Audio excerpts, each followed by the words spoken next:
Good afternoon and welcome back to another Cahaley's Game Day Breakdown. I'm Josh Runyon, joined as always by Craig Cahaley, and our Game Day crew this week was in Lincoln, Nebraska for the Buckeye beatdown of the Cornhuskers.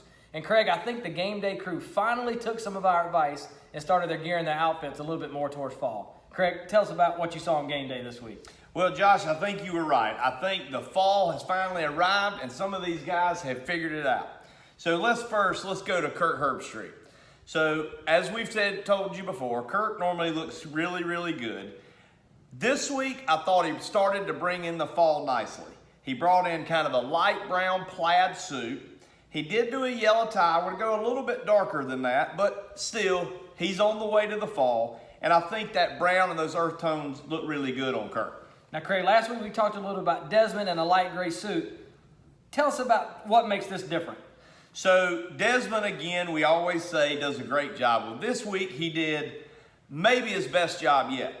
Did kind of a mid-gray brown plaid suit, which looks really good with a dark purple tie. But being that we're moving into fall, he did what we suggest to a lot of people, Josh. He did a vest with his suit. A vest is a nice look.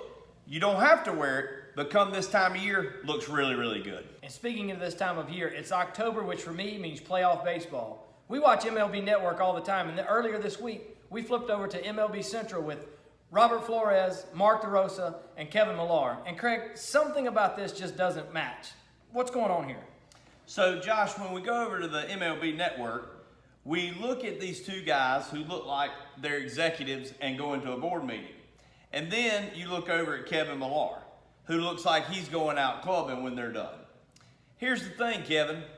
You look fine, but you're not dressed appropriately at all. So out of all the awards you won in baseball, your most prestigious award is now Kevin Millar. You can't wear that. You know, with the Boston Red Sox, you claim to be a bunch of idiots. Well, Kevin, in this picture, you look like an idiot. Make sure you like us on Facebook, Twitter, Instagram, as well as go into our YouTube channel. And check out our new website, Cahaley'sCustomClothing.com, and we'll be back next week with another breakdown.